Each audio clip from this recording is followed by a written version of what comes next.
안녕하세요. 네, 안녕하세요. 네. 처음에 4대강 사업 시작할 때부터 두 분 의견은 좀 달랐을 것 같아요. 아닌가요? 근데 저는 4대강 사업은 우선은 경제적으로 보면 그 당시 우리가 글로벌 금융위기를 극복하는데 훌륭한 경기 부양 사업이었다고 보고요. 치수나 이런 문제에 대해서는 환경적인 부분은 장기적으로 좀 더 지켜봐야 된다. 일부 안 좋아진 부분도 있고 또 도움이 된 부분도 있다. 그러나 이제 치수의 영역, 홍수를 예방하고 특히나 가뭄에 물을 적시에 쓰는 부분은 이미 지역 농민들이 이 4대강이나 보 때문에 가뭄 시기에 물을 끌어다 쓸 수 있는 것을 인정하고 있기 때문에 논란의 여지가 없이 뭐 이미 결정이 난 문제가 아닌가 싶습니다. 어쨌든 그러니까 4대강 시작할 때부터 찬성하셨을 것 같고 네. 신지혜 위원장은 반대하셨을 것 같고. 네, 4대강 시작 전부터 반대했고 이명박 정권이 했었던 가장 큰 뭐 방송에서 쓰면 그렇지만 똥을 싼 것이 바로 4대강이 아닐까 싶어요. 맨 처음에 이명박 정부가 이거 얘기했을 때는 약간 만병통치약처럼 말을 했어요. 그 일자리도 생기고 치수 기능도 할 것이고 또 뭐 거기 관광 사업을 개발해가지고 거기 외국에서 관광객이 얼마나 오고 근데 지금 보니까 그것이 다 그렇게 그 기능을 하지 않는다. 그러니까 오히려 강을 그러니까 보를 설치 안 하느니만 못했다. 뭐 이런 게 이렇게 해석이 되잖아요. 그럼 그런 것으로 보면 이명박이 보 설치를 한 것은 굉장한 적폐 사업 중에 하나였고 이제라도 해체되어 다행이다라고 생각합니다. 그러니까 이처럼 벌써 십몇 년 전부터 시작된 논란이 지금 이제 또 새로운 국면을 맞는 겁니다. 그 보를 아예 철거해 버리는 게 옳으냐? 문제는 있지만 철거까지는 문제 있는 거 아니냐? 아니다. 지금 철거도 필요 없고 개방도 필요 없다. 뭐 몇 가지 입장으로 갈리잖아요. 네. 두 분이 토론해 보세요 이제. 저는 이 보를 당연히 유지해야 된다고 보는데요. 네. 우선 환경부가 보 해체 결정을 내린 가장 첫 번째 근거는 경제성 편익입니다. 환경부 스스로 경제성 편익을 내세우고 있는데 공주보가 지금 가장 큰 화두인 것 같아요. 이 공주보를 해체하게 되면 향후 40년간 1,230억 원의 편익을 얻는다고 합니다.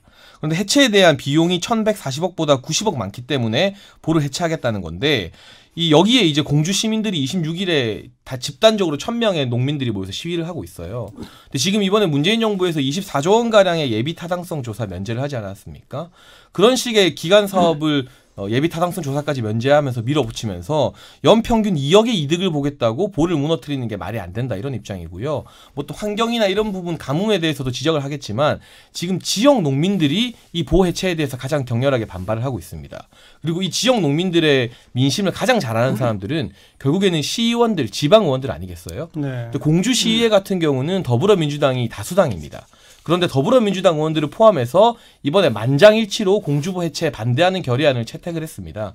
여야 할 것 없이 민주당 의원들도 지역에 있다 보면 지역 주민들의 여론을 듣다 보면 대부분 다 해체에 반대하고 있기 때문에 정부의 결정에 반대하는 위험을 무릅쓰고라도 만장일치 이런 반대 결의안을 채택한 것으로 생각합니다. 신지혜 위원장. 뭐 민주당 지금 단체장 분들조차도 이 개방에 반대한다라고 하는 오보들이 좀 있어서 정정 기사들이 오늘 그리고 어제 이미 좀 나온 상태입니다. 전 시의회 단체장 말고. 네. 전 시의회요? 네, 공주시 시의회에서 전 시의회 지금 의원들이요? 시의회. 지금 시의회요? 네, 공주시의회에서 만장일치로 결의안을 채택했어요. 네네. 뭐 그거는 각 주민분들의 여러 가지 의견들이 있기 때문에 시의회에서 혹은 뭐 단체장이라 할지라도 어떠한 분들을 대변해서 이야기를 하는 것은 전 그럴 수 있다라고 생각은 합니다. 근데 지금 농민분들이 말씀하시려고 하는 것은 단순히 그냥 4대강 보를 지켜달라가 아니에요. 농수에 관한 문제를 하고 계신 거거든요. 4대강 보를 없애게 되면 지금 지하수, 그러니까 농수로 이용되고 있었던 지하수가 수위가 줄어들어서 농수로 쓰지 못하게 됩니다. 그러면 어떻게 하냐? 농사를 어떻게 짓느냐? 이것에 관한 문제 제기거든요. 근데 그것에 관해서 오히려 국가가 나서서 농수를 지급하자. 그리고 또 그 농작물에 피해가 있었을 때 그것 또한 제대로 보상을 하자라고 하는 정부의 입장과 환경부의 그 방안들이 있기 때문에 이미 농민분들께 그 있는 대책을 잘 설명드리고 그분들의 의견을 그다음에 화를 그냥 계속 돋구는 것이 아니라 잘 설명해서 좋은 쪽으로 좋은 방향으로 흐를 수 있게 하는 것이 오히려 전 맞는 정치의 역할이 아닐까 싶습니다. 농수 공급에는 대책이 다 있다. 네, 그렇죠. 이미 1년 동안 저희가 수문을 열어서 어떠한 환경적인 혹은 사회적인 영향이 있는지 확인을 하지 않았습니까? 이미 모니터링을 한 번 다 끝낸 상태예요. 그런데 농수를 공급하고 우리 농민분들에게 우리가 보상을 해준다고 할지라도 보를 해체하는 게 훨씬 더 경제적으로 이득이다. 그것까지 모두 다 비용으로 산정해봤었을 때 알겠어요. 공개한 보를 없애는 것이 경제적으로 이득이다라는 판단 때문에 이게 이 대책이 나온 거거든요. 장해찬 씨, 뭐 치수하고 수질 그쪽으로 또 가봅시다. 네, 저는 이번에 이 농민분들이 공주보 앞에서 시위를 했는데 26일에 여기 참석하신 농민들이 정치권 관계 있는 분들이 아니라 보면 이번에 언론 인터뷰를 하신 분도 공주시 우성면 이장님이고요. 그러니까 평범한 농민분들입니다. 그런데 이미 이 환경부에서 이 보를 개방하면서 모니터링을 하고 있었어요. 근데 2017년 11월부터 보가 전면 개방되자 말씀하신 것처럼 지하수가 말라서 공주보 인근의 비닐하우스들이 타격을 받았다고 말을 하고 있고요. 공주시 의회에서 더불어민주당이 다수당임에도 불구하고 만장일치 채택한 이 보 해체 반대 결의안을 채택한 이유 중에 하나로도 지금 공주보가 전면 개방된 이후 상류에 있는 300여 농가가 이 농업 용수가 부족해서 피해를 받고 있다. 이 지역 시의원들이 이렇게 말을 하고 있거든요.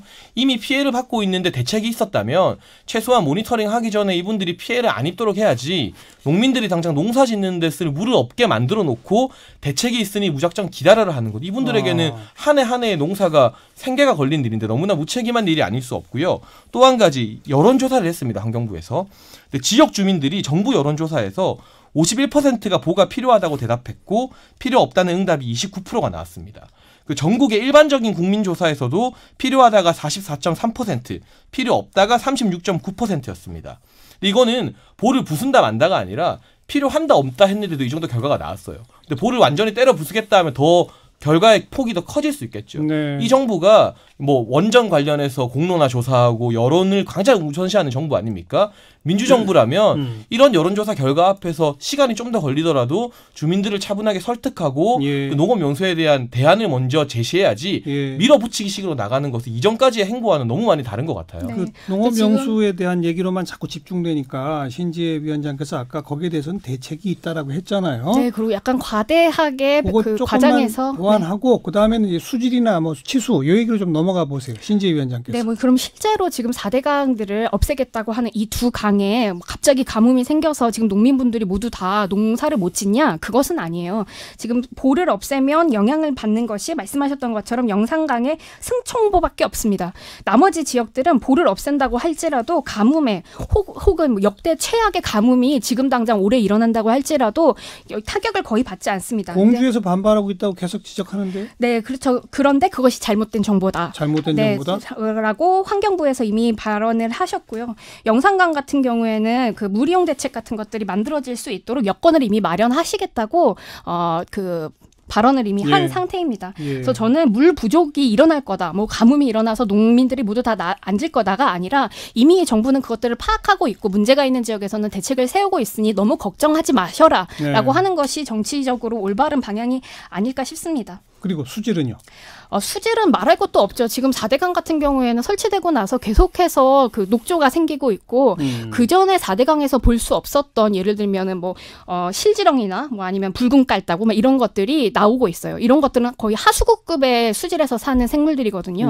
그리고 그 4대 강 보를 보면 만져보면 아래 뻘이 쌓여서 거의 그냥 뭐 하수구나 다름없을 정도의 악취와 그리고 생태계를 지니고 환경을 지니고 있다라고 하더라고요. 근데 1년 동안 이것을 개방해 보니까 수질이 너무 좋아지고 어떤 지역 같은 경우에는 사라졌던 제첩 혹은 뭐 새들이 거기에 와서 그 지역으로 와서 알을 낳는다든지 환경적으로 환경적으로 복원되고 있는 그 현상을 볼 수 있기 때문에 당연히 수질적인 측면에서는 개방을 하는 것이 옳은 것이 아닌가 싶습니다. 그러니까 일부 이제 수계에서 유속이 조금 느려지면서 녹조가 많이 생긴 것을 부인할 수는 없는데 또 다른 환경학자들은 이제 2014년 하반기와 2016년 상반기까지 낙동강 상류와 금강 일대에서 가뭄이 심했기 때문에 그로 인한 유속 정화가 녹조에 기여를 했지 이것이 보 때문이 아니라는 주장을 하는 사람들도 있고요. 만약 보 때문이라면 이를테면 보를 3개 설치한 남한강에서는 녹조 발생이 발견되지 않았습니다. 그런데 보가 없는 북한강에서는 또 녹조가 있었어요. 이렇게 따져보면 보가 녹조에 반드시 완전한 인과관계이냐 여기에 대해서도 사실 환경학적으로 밝혀야 될 부분이 많다고 보여지고요. 4대강 정비 사업을 하면서 그동안 우리 강 바닥이나 둔치에 쌓여있던 쓰레기와 폐기물을 15톤 트럭 19만 대분이나 치웠다고 합니다.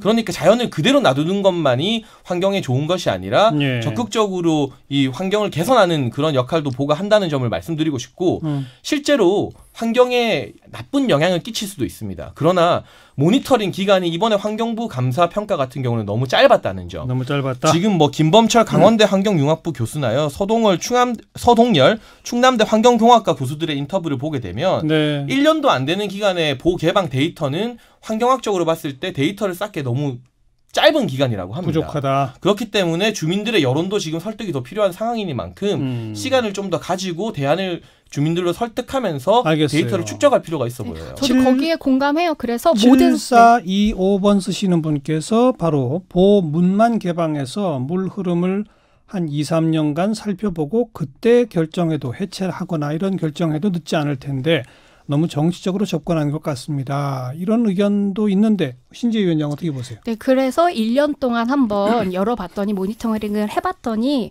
그 여는 비용에 비해서 그 열었을 때에 그 우리가 피해볼 것에 비해서 얻는 것이 더 많다라고 하는 많더라. 결과가 나온 것이거든요. 예. 그래서 예를 들어 금강 같은 경우에는 세종보나 공주보는 해체하는데 백제보는 그냥 상시로 개방하겠다. 영산강 같은 경우에도 죽산보는 해체하는데 승천보는 개방하겠다. 이런 판단들을 내리고 있어요. 전문가들과 또 그 안에 있는 시민분들, 그러니까 주민분들. 1년 정도면 충분하다? 네, 충분하다고 보고 있고요. 예. 그렇고 이게 16개 보 중에 일단 상시적으로 개방하는 건 개방하고 그다음에 해체하는 건 해체하는 거잖아요. 그걸 통해서 또 다른 강에 어떠한 영향을 끼칠 것인지도 볼 수 있겠고요. 뭐 그다음에 다른 강 같은 경우에 낙동강 뭐 이런 강 같은 경우에는 아직도 모니터링이 진행되고 있어요. 네. 그러니까 이번에 한번 열고 해체를 해보고 장기적인 관점에서 다른 강들도 어떻게 할지 결정하는 것이 오히려 옳다. 옳은 것이 아닐까 싶습니다. 이 장해찬 씨한테는 이희숙님 같은 경우 낙동강 물 다 썩고 있어요. 날 더워지면 더 심해질 텐데 이런 분들이 계십니다. 말해보세요. 네, 사실은 이 우리의 강 환경에 있어서 가장 안 좋다고 평가받는 것이 엽록소 A의 농도입니다. 이 엽록소 A의 농도가 높아지면 강이 오염됐다고 판단하고 이 농도가 낮아지면 오염이 안 됐다고 판단을 하는 게 일반적인 기준인데요. 환경부에서 납동강의 합천 창녕보, 영산강의 죽산보를 각각 3개월에서 7개월 수문을 열어봤어요. 그런데 이 엽록소 A 농도가 4대강 사업 이후인 2014년에서 16년 평균보다 대략 증가한 케이스도 있습니다. 네. 그러니까 환경에 대한 부분은 여전히 환경학자들마다 논쟁적인 부분이 있는데 특히 이번에 보해체 결정을 내린 환경부의 4대강 평가위원회 위원 같은 경우는 위원으로 합류하기 이전에 개인적으로 4대강 사업에 대해서 매우 반대를 많이 했던 분들이 다수를 차지했다. 그러니까 정치적으로 좀 편향성이 있는 위원회의 결정이 아니냐는 것도 정치권에서 제기하는 의문이고요. 예. 문재인 정부 들어서 감사원에서 용역을 해서 4대강 사업 이후 수질 개선 보고서를 만들었습니다. 그랬죠. 이건 박근혜 정부가 아니라 문재인 정부 예, 감사원에서 용역을 했는데 예. 이게 4년간 16개 보의 수질을 분석한 결과인데요. 감사원 용역 결과 수질이 개선된 곳이 44%, 그대로가 42%, 나빠진 곳이 18%라고 합니다. 여러 가지 논쟁적인 결과가 문재인 정부 아래에서도 보고서로 나오고 있어요. 네. 그런 상황을 미추어 본다면 너무나 성급한 결정이었다. 특히나 지역 농민들, 지역 여론이 반대하는 것, 저는 민주정부라면 우리가 탈원전 공론화한 것처럼 이 부분에 대해서도 지역 주민들의 목소리를 우선적으로 듣고 예. 설득할 때까지 공을 들여야 된다고 생각합니다. 자, 신재 위원장 마지막 한마디. 네. 근데 낙동강 같은 경우에는 굉장히 짧게 수문을 열었고 조금만 열었어요. 그래서 오히려 환경단체 같은 경우에는 더 많이 열고 더 오랫동안 지켜봐야 된다라고 지금 이야기를 하고 있고요. 네. 저는 숫자 이런 거 따지고 있을 것보다 우리가 그냥 그